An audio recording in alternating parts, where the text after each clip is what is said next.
Naalala niyo pa ba itong What?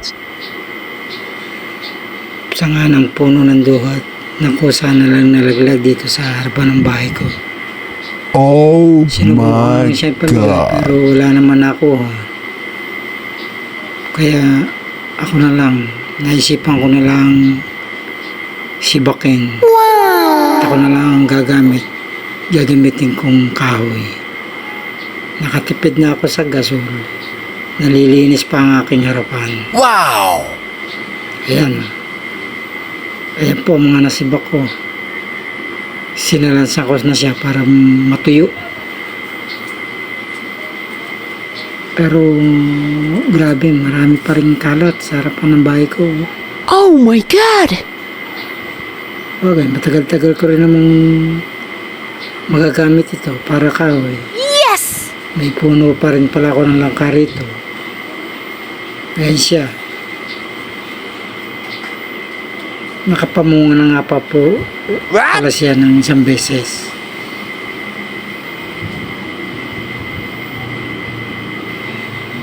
At may iba pa rin po ang pananim dito na papaya. Ito pa ang ilan sa lansa ng kahoy. May puno rin ako dito ng malunggay na tumaas na. Ayan. Nagamit ko na sa panggatong. Nagamit ko na siya sa pagluluto. Nakatipid na ako sa gasol. Nakahawang pa yung aking harapan. Diba? Ang galing.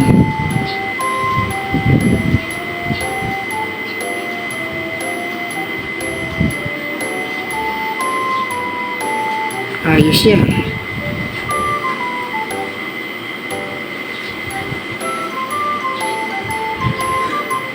Ito pala yung puno ng duhat.